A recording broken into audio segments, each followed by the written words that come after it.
السلام علیکم ورحمۃ اللہ وبرکاتہ۔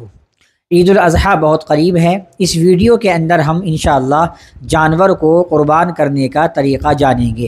قربانی کس طرح سے کرنی چاہیے، قربانی کرنے کا مسنون طریقہ کیا ہے، آئیے اس ویڈیو میں ہم جانتے ہیں۔ سب سے پہلے آپ یہ سمجھ لیں کہ جو شخص قربانی کر رہا ہے وہ اپنے ہاتھ سے اگر جانور کو ذبح کرتا ہے تو ایسا کرنا افضل ہے۔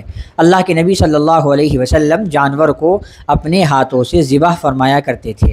اسی طرح سے اگر کوئی عورت ہے جس کے نام سے قربانی ہو رہی ہے تو اگر عورت پردے کے اہتمام کے ساتھ اپنے جانور کو ذبح کر سکتی ہے تو اس کے لیے بھی افضل یہی ہے کہ وہ اپنے جانور کو عورت اپنے ہاتھ سے ہی ذبح کرے۔ حضرت ابو موسیٰ اشعری رضی اللہ تعالیٰ عنہ کے بارے میں آتا ہے کہ وہ اپنی بیٹیوں کو جانور ذبح کرنے کا حکم فرمایا کرتے تھے۔ تو قربانی کرنے کا جو سنت طریقہ ہے وہ یہ ہے کہ سب سے پہلے آپ چھری کو تیز کر لیں، اور چھری تیز آپ جانور کے سامنے نہ کریں بلکہ الگ ہٹ کر کے کریں۔ کھٹل چھری سے جانور کو ذبح کرنا یہ اچھا عمل نہیں ہے، اس سے جانور کو تکلیف ہوتی ہے۔ تو چھری ہماری اچھے سے تیز ہونی چاہیے، اور جب ہم جانور کو قربان کرنے کے لیے جائیں جہاں ہمیں جانور ذبح کرنا ہے تو وہاں ہم اس کو بائیں پہلو پر لیٹائیں، الٹے پہلو پر لیٹا دیں، اور اس کا جو رخ ہے وہ ہم قبلے کی طرف کر دیں تاکہ آسانی سے جانور ذبح ہو جائے۔ اور جب ہم ذبح کریں تو ذبح کرتے وقت میں ہم دعا پڑھیں۔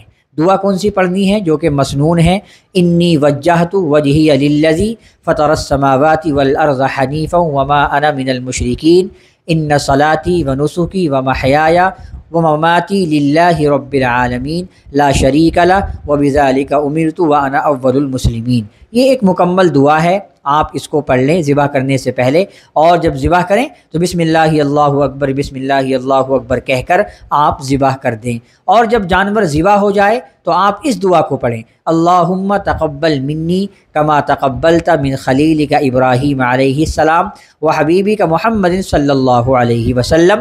اس دعا کو آپ پڑھ لیں۔ اور اگر آپ کسی دوسرے کے نام سے جانور ذبح کر رہے ہیں، مثال کے طور پر آپ بھینس وغیرہ کو یا آپ کٹرے کو ذبح کر رہے ہیں جس میں 7 لوگ حصہ لیتے ہیں، تو آپ پھر اللہم تقبل منی کی جگہ پہ آپ ان کا نام لے دیں، اللہم تقبل من سفیان من ذاکر من زید من فلاں من فلاں۔ یہ کہنا یہ سب سنت ہے، یہ واجب یا فرض کے درجے کی چیز نہیں ہے۔ کوئی یہ نہ سمجھے کہ بھائی یہ تو بڑا بہت زیادہ بھاری ہو گیا، اب کیسے میں قربانی کروں۔ تو یہ جو میں نے دعائیں بتائی ہیں آپ کو، انی وجہت والی، یا اسی طرح سے اللہم تقبل منی، یہ دعائیں مسنون ہیں، یہ فرض یا واجب کے درجے کی دعائیں نہیں ہیں۔ اگر کسی کو یہ دعائیں یاد نہ ہو تو وہ بالکل پریشان نہ ہو، بس بسم اللہ اللہ اکبر تو اس کے یاد ہی ہوگا، بسم اللہ اللہ اکبر کہہ کر وہ جانور کو ذبح کر دے، جانور ذبح ہو جائے گا۔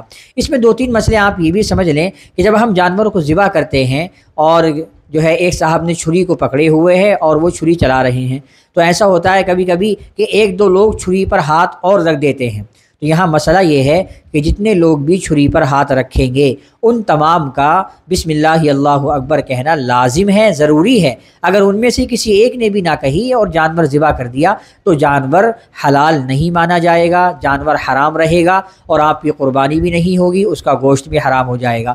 تو یہ مسئلہ آپ یاد رکھیں، جو لوگ چھری پر ہاتھ رکھ رہے ہیں ان تمام کا بسم اللہ اللہ اکبر کہنا لازم ہے، ضروری ہے۔ اور اگر کوئی بھول سے نہیں کہہ پایا وہ الگ بات ہے، بھول کر نہیں پڑھا تو جانور حلال ہو جائے گا، لیکن یاد تھا کہ مجھے پڑھنا ہے لیکن پھر بھی نہیں پڑھا تو پھر جانور حرام رہے گا۔ تو یہ ہے قربانی کرنے کا آسان طریقہ، امید ہے آپ سمجھ گئے ہوں گے۔ السلام علیکم ورحمۃ اللہ وبرکاتہ۔